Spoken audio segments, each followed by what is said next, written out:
So for this first drill, the first one that you do, she's actually would stand fairly close to the catcher, and she's going to lean back. Liv feels this very awkward. But anyway, you lean back, your left leg is straight, your right leg is bent, and you do almost like the wrist flex, but not really. So when you're doing your pitching, the one thing, so show me your hand. So like a lot of times when you do wrist flicks, you're going forward, right? And doing that. And that's not the way you should end a pitch. You need to do it and you twist your hand and you should be releasing and your hand should be flipping backwards. So your palm is facing away from the catcher instead of towards the catcher. So this is the first one. And see how she's ending with her hand like this instead of like that. So when you teach wrist flicks and do wrist flicks, you're doing that, and that's not really the proper arm movement or wrist movement. Technically, you're still flicking. You're still flicking. After you flick it, you have to turn it over. Turn it over. Like, Okay. So that's a better starting instead of doing wrist flicks, because you're also working on that flipping of your wrist. The second one is you're gonna lift your leg up really high, so you're standing on your right leg and your left leg goes up, obviously for I went really far. Run and grab that. So like for Jenna, because she's left-handed, obviously hers is complete opposite way than what Liv is doing it right now, because she's right-handed. So Caitlin would be doing it the same as how Liv's doing it.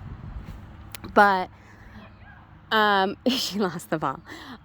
So anyway, on that one, right, like you're standing on your right foot, really teaching that strong balance and having all of your weight on that back foot.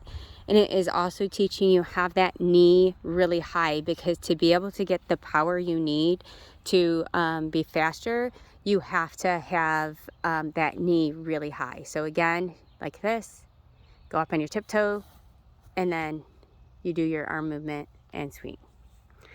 And then after you do a bunch of those and get warmed up, at that point you do the walk through pitching, which I think you said that you do already have them do that as well.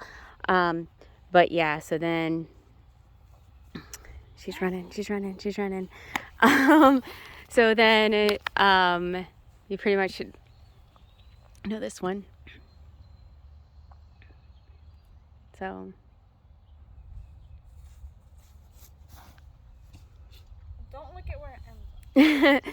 so yeah, so you do all of the walkthrough ones, and that'll help as well with speed and just having them work on getting that arm movement and the speed and everything else. After they do a bunch of those, then they just go into full-on like real pitching. So the big thing that I think Caitlin will have to get used to is just flipping and turning her wrist. And Jenna should know all of these. She just needs to get back to actually doing them all and really working on it. So yeah, those are the warm-ups, and these are actually the ones that that Caitlin teaches. She is the pitching coach for LCC softball team. So yeah, they've worked really well for them. Michaela is doing them now as well, and that's really helped her with her pitching as well. So yeah, let me know if you have any other questions. I think that's pretty much about it. Oh, the big thing to also remind them if they're not being accurate is making sure that they're standing really tall. Nose is behind belly button. So that's a big thing. If they're leaning over too much, they're going to be wild pitches. So sometimes with Jenna, if she's got wild pitches, it might just be a little reminder to say, hey, straight up, nose behind belly button, and that's kind of the reminder to keep straight. So sometimes it's just a little thing like that. Yeah. there you go.